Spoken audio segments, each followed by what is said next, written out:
కొన్ని లక్షల మంది బానిస సంఖ్యలని ఒక డాన్స్ తెంచేసింది. కొన్ని లక్షల మంది స్లేవ్స్ జీవితాన్ని ఒక డాన్స్ మార్చేసింది. ఆ డాన్స్ ఏంటి? డాన్స్ వల్ల స్లేవరీ ఎట్లా పోయింది అసలు? ఆ డాన్స్ ఏంటి? దాని నుంచి మనం ఏం నేర్చుకోవచ్చు అనేది ఈ వీడియో. ఆ డాన్స్ ఏంటో తెలవాలంటే నేను ఒకసారి యూరోప్లో పోర్చుగల్ అనే దేశంలో ట్రైనింగ్స్ కోసం వెళ్ళాం. ట్రైనింగ్ అయిపోయింది. బీచ్ దగ్గర రెస్టారెంట్లో కూర్చొని సాయంత్రం పూట టీ తాగుతూ స్నాక్స్ తింటూ, నా పక్కన ఒక బ్రెజిలియన్ ఫ్రెండ్ ఉన్నాడు, వాళ్ళది బ్రెజిల్, స్టిఫెన్ అని. మేము కూర్చొని ఉన్నాం. సడన్గా 25-30 మంది వచ్చి ఒక యూనిక్ యూనిఫామ్లో వచ్చి వాళ్ళు డాన్స్ ప్రాక్టీస్ చేస్తున్నారు. నేను అది చూస్తున్నా. కానీ ఆ డాన్స్ నార్మల్ డాన్స్ లాగా లేదు, చాలా డిఫరెంట్గా ఉంది ఆ డాన్స్. సో నేను నా ఫ్రెండ్ స్టిఫెన్తో అన్నా, స్టిఫెన్ ఈ డాన్స్ చాలా డిఫరెంట్గా ఉంది కదా, నీకేమైనా ఐడియా ఉందా అని. స్టిఫెన్ ఏమన్నాడంటే, కశ్యప్ అది డాన్స్ కాదు, వాళ్ళు డాన్స్ చేయట్లే, మార్షల్ ఆర్ట్స్ ప్రాక్టీస్ చేస్తున్నారన్నాడు. మార్షల్ ఆర్ట్స్ ఎక్కడిది, ఎగురుతున్నారు, ఇది డాన్స్ కదా, మార్షల్ ఆర్ట్స్ ఎక్కడుంది దీంట్లో? ఆయన ఏమన్నాడంటే, ఒకసారి గమనించి చూడు, డీప్గా అబ్జర్వ్ చేయి, అది డాన్స్ కాదు, మార్షల్ ఆర్ట్స్. యాక్చువల్గా వాళ్ళు మార్షల్ ఆర్ట్సే ప్రాక్టీస్ చేస్తున్నారండి. ఒక 5-6 ఏమో డిఫరెంట్ మ్యూజికల్ ఇన్స్ట్రుమెంట్స్తో ఆఫ్రికన్ డ్రమ్స్ కొడుతున్నారు, ఇంకేదో మ్యూజిక్. చూడటానికి మాత్రం డాన్స్ లాగానే ఉంది. అసలు ఏంటి ఈ డాన్స్ ఏంటి, ఇది మార్షల్ ఆర్ట్స్ ఎట్లా అయింది ఏంటి అని ఆయన అడిగితే ఆయన ఈ స్టోరీ చెప్పాడు. కొన్ని వందల సంవత్సరాల క్రితం ఆఫ్రికా దేశం నుంచి కొన్ని లక్షల మందిని కిడ్నాప్ చేసి పెద్ద పెద్ద కంట్రీస్, అమెరికా, బ్రెజిల్ ఇటువంటి కంట్రీస్లో వాళ్ళని బానిసలుగా ఉంచేవాళ్ళు. అంటే వాళ్ళతో ఇంట్లో పనులు, కంపెనీలలో పనులు చేయించుకోవటం, ఇళ్లల్లో పనులు చేయించుకోవటం, రోజుకి ఏదో డబ్బులు ఇవ్వటం ఏం లేదు, తిండి పెడతారు, చెప్పిన పని చేయటమే. కొన్ని లక్షల మంది ఇట్లా సఫర్ అవుతున్నారు. దాంట్లో కొంతమంది తప్పించుకొని పారిపోయి వాళ్ళు ఏం చేశారంటే, ఎవరైతే వీళ్ళని తీసుకొచ్చారో వాళ్ళు వస్తే వాళ్ళతో ఫైట్ చేయడానికి మార్షల్ ఆర్ట్స్ నేర్చుకున్నారు. మార్షల్ ఆర్ట్స్ నేర్చుకున్న తర్వాత వాళ్ళు ఏమనుకున్నారంటే, ఇది మేము నేర్చుకుంటే సరిపోదు, మేము ఈ 10 మంది 15 మంది మేము బాగుపడితే సరిపోదు, ఇన్ని లక్షల మందికి వాళ్ళ జీవితాలు మార్చాలి, వాళ్ళకి ఫైటింగ్ నేర్పాలి అని డిసైడ్ అయ్యారు. కానీ నేర్పడం ఎలా? ఎందుకంటే వాళ్ళు మార్షల్ ఆర్ట్స్ ప్రాక్టీస్ చేస్తే ఈ ఓనర్స్ ఎవరు ఊరుకోరు కదా. సో వాళ్ళు తెలివిగా ఏం చేశారంటే, ఆ మార్షల్ ఆర్ట్స్ని ఒక డాన్స్ రూపంలో కన్వర్ట్ చేశారు. అంటే మీరు చూస్తే అది డాన్స్ లాగే ఉంటుంది, అదేంటో నేను చెప్తా. చూస్తే మాత్రం డాన్స్ లాగే ఉంటుంది.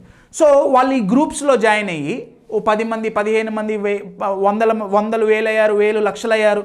స్లోగా ఈ మార్షల్ ఆర్ట్స్ అందరికీ నేర్పించారు. ఓనర్స్ వచ్చి చూస్తే సాయంత్రం పూట, అరే ఏం చేస్తున్నారంటే, ఏం చేస్తున్నాం సరే టైం పాస్, మేము డాన్స్ చేస్తున్నాం.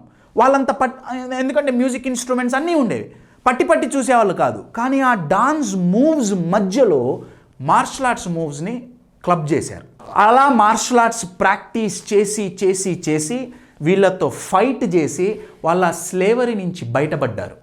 ఇది బ్రెజిల్లో జరిగిన యథార్థ సంఘటన.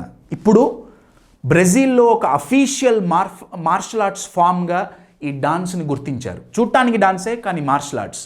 దాని పేరే కెపోయిరా. పోయిరా కాదు, కెపోయిరా, CAPOIERA. కెపోయిరా అనేది డాన్స్ ఫామ్ పేరు. మీరు ఒకసారి చూడండి, గూగుల్లో చూడండి, యూట్యూబ్లో చూడండి, కెపోయిరా అని కొడితే ఆ డాన్స్ తెలుస్తుంది. మీరు ఆ డాన్స్ కనుక ఒకసారి చూస్తే నేను చెప్పేది ఇంకా ఈజీగా కనెక్ట్ అవుతుంది. నా క్వశ్చన్ ఏంటంటే ఇంత క్లిష్ట పరిస్థితుల్లో వాళ్ళు తప్పించుకోవడానికి అసలు చాలా తక్కువ ఛాన్సెస్ ఉన్న టైంలో వాళ్ళు చాలా క్రియేటివ్గా ఆలోచించి మార్షల్ ఆర్ట్స్ని డాన్స్ రూపంలో సృష్టించి మార్షల్ ఆర్ట్స్ నేర్చుకొని వాళ్ళతో ఫైట్ చేసి బయటపడ్డారంటే ఎంత ప్రాబ్లమ్ సాల్వింగ్ స్కిల్స్ వాళ్ళ మైండ్లో ఉండాలి. You are getting my point. ఇవాళ ఈ వీడియో యొక్క ఉద్దేశం అదే. ఇదంతా ఎవరైతే చేశారో వాళ్ళని అడిగినప్పుడు వాళ్ళు ఏం చేశారంటే, ఫస్ట్ అసలు మేము దీన్ని ప్రాబ్లంగా కన్సిడర్ చేయలేదు. ఎప్పుడైతే మనం ప్రాబ్లంగా ఒక విషయాన్ని, ఒక సమస్యని ప్రాబ్లంగా కన్సిడర్ చేస్తామో మన మైండ్ డిఫరెంట్గా రెస్పాండ్ అవుతుంది. సో వాళ్ళు అనుకున్న ఆలోచన ఏంటంటే, ఇది ప్రాబ్లం కాదు, మనం క్రియేటివ్గా మారటానికి మనకు వచ్చిన ఒక అద్భుతమైన అవకాశం. ఇది జస్ట్ మాటలు మార్చడంతో కాదండి, దీని మీద చాలా పెద్ద రీసెర్చ్ జరిగింది. రీసెర్చ్ చేసి దీనికి ఒక పేరు పెట్టారు, ట్రాన్స్ఫర్మేషనల్ వొకాబ్యులరీ అంటారు సైకాలజీలో. ట్రాన్స్ఫర్మేషనల్ వొకాబ్యులరీ అంటే ఈ థియరీ ప్రకారం, ఈ థియరీలో చెప్పేది ఏంటంటే, మనం మాట్లాడే ప్రతి మాట, మనం యూజ్ చేసే ప్రతి పదం అవతల వాళ్ళదేమో కానీ మన మైండ్ మీదే దాని ఇంపాక్ట్ పడుతుంది. To give you an example, ఇప్పుడు రూమ్లో ఫ్యాన్లు ఉంటాయి, లైట్లు ఉంటాయి. ఒక స్విచ్ చేస్తే సేమ్ ఫ్యాన్ తిరుగుతుంది, ఇంకొక స్విచ్ చేస్తే లైట్ తిరుగుతుంది. ఎందుకంటే అవి కనెక్ట్ అయి ఉన్నాయి. సిమిలర్లీ లైట్ స్విచ్ చేస్తే ఫ్యాన్ తిరగదు, కనెక్షన్ మారకపోతే. సిమిలర్లీ మనం యూజ్ చేసే ప్రతి పదం మన మైండ్లో ఒక ఇమోషన్ని క్రియేట్ చేయడానికి స్విచ్గా ఉపయోగపడుతుంది. I'll give you an example. ఎంతో దూరం పోవక్కర్లే. ఇప్పుడు నేను మీ దగ్గరకు వచ్చి ప్రాబ్లం వచ్చింది, సమస్య వచ్చింది అంటే మీ మైండ్లో వచ్చే ఇమోషన్స్ ఏంటి? ఆల్మోస్ట్ నెగిటివ్ కదా. వామ్మో ప్రాబ్లం, భయం కావచ్చు, మేబీ బాధ కావచ్చు, అబ్బా మళ్ళీ ప్రాబ్లం వచ్చింది ఎట్లా తప్పించుకోవాలి.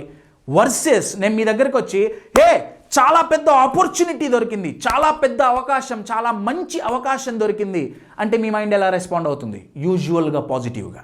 You are getting my point. Problem solving అనేది ఒక అద్భుతమైన స్కిల్ అండి. దాని గురించి ఇంకో వీడియోలో మాట్లాడుకుందాం. But right now from today ఈ క్యాపోయిరా డాన్స్ నుంచి ఏం నేర్చుకోవచ్చు అంటే ప్రాబ్లం అనే పదాన్ని మన మైండ్ డిక్షనరీలోంచి తీసేయాలి. కావాలంటే మీరు దీని గురించి రీసెర్చ్ చేయండి. Transformational vocabulary. మనం వాడే ఇంగ్లీష్లో ఒక కొటేషన్ ఉంది, each and every word we speak create a world. అంటే మనం యూజ్ చేసే ప్రతి పదం మన మైండ్లో ఒక ప్రపంచాన్ని సృష్టిస్తుంది. ఆ పదాలు ప్రొడక్టివ్గా ఉన్నాయా, డిస్ట్రక్టివ్గా ఉన్నాయా అనేది ఆలోచించుకోండి. ప్రాబ్లం అంటే మన మైండ్ ఇచ్చే రెస్పాన్స్ వేరు, ఆపర్చునిటీ అంటే మన మైండ్ ఇచ్చే రెస్పాన్స్ వేరు. ప్రాబ్లమ్ సాల్వింగ్ నేర్చుకుందాం, దాన్ని వేరే వీడియోలో నేను చెప్తా.